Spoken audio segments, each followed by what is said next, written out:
నేను మీ doctor Krishna Sarathi, psychiatrist.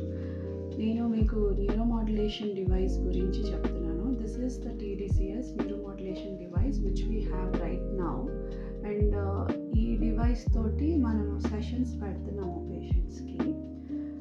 ఈ డివైస్ హెడ్కి కనెక్ట్ చేస్తాము. హెడ్కి కనెక్ట్ చేసినప్పుడు ట్యాబ్ తోటి via the software Marvel's health ఈ సాఫ్ట్వేర్ ద్వారా మనం సెషన్ స్టార్ట్ చేస్తాము.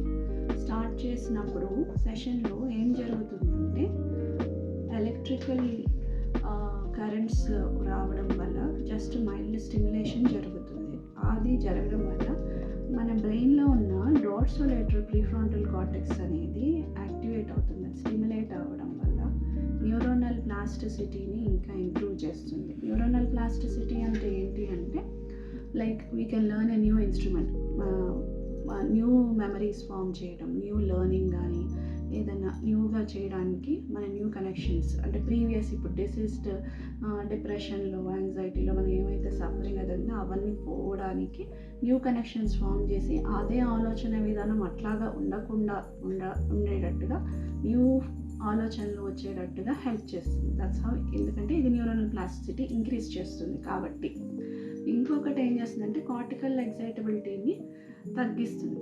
సో ఎప్పుడైతే అది ఎగ్జైటబిలిటీని తగ్గడం వల్ల మనకి కంట్రోల్లో ఉంటాయి మన థాట్స్. దట్స్ హౌ ఇది డిప్రెషన్లో, యాంగ్జైటీలో, మనకి అడిక్షన్ బిహేవియర్స్లో, పెయిన్ టాలరెన్స్లో కూడా హెల్ప్ అవుతుంది.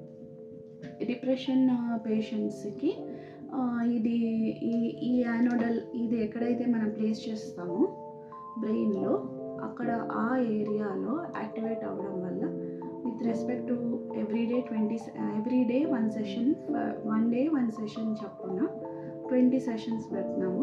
They are feeling significant improvement. ఫస్ట్లో they are not in a situation to concentrate on the games. ఇవి ఆడుతున్నప్పుడు అంత కాగ్నిటివ్ ఎమోషనల్ ట్రైనింగ్ అనేది ప్రాపర్గా చేయలేని వాళ్ళు స్లోగా అవి చేస్తూ ప్రాపర్ రెస్పాన్స్ అనేది వస్తుంది. So they are feeling better. So మనం ఓన్లీ మెడిసిన్స్ తోటి ట్రై చేయొచ్చు కదా డాక్టర్, మనం న్యూరోమాడ్యులేషన్కి ఎందుకు వెళ్ళాలి అని అంటే బేసిక్ రీజనింగ్ ఏమవుతుందంటే మెడిసిన్స్ వల్ల మనకి కెమికల్ ఇంబ్యాలెన్సెస్ సెట్ అవుతాయి. కెమికల్ ఇంబ్యాలెన్స్ అంటే మనం మెడిసిన్స్ ఇవ్వడం వల్ల మన బ్రెయిన్లో ఉన్న serotonin, dopamine, neuro transmitters concentration మామూలుగా డిప్రెషన్ పేషెంట్స్కి అండ్ యాంగ్జైటీ పేషెంట్స్కి డిస్రెగ్యులేషన్లో ఉంటుంది. అంటే తక్కువైపోతుంది. ఆల్రెడీ మన బ్రెయిన్లో ఉన్న న్యూరో ట్రాన్స్మిటర్సే తక్కువైపోతాయి, డెఫిషియన్సీలోకి వెళ్తాయి.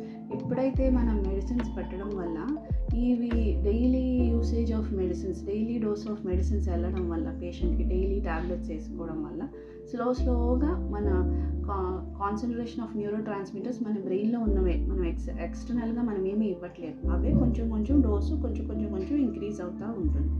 అట్లా in a period of 1 to 2 weeks chemical imbalance అనేది సెట్ అవుతుంది. బట్ ఎలక్ట్రికల్ ఇంబ్యాలెన్స్ అనేది సెట్ కాదు మెడికేషన్స్తో.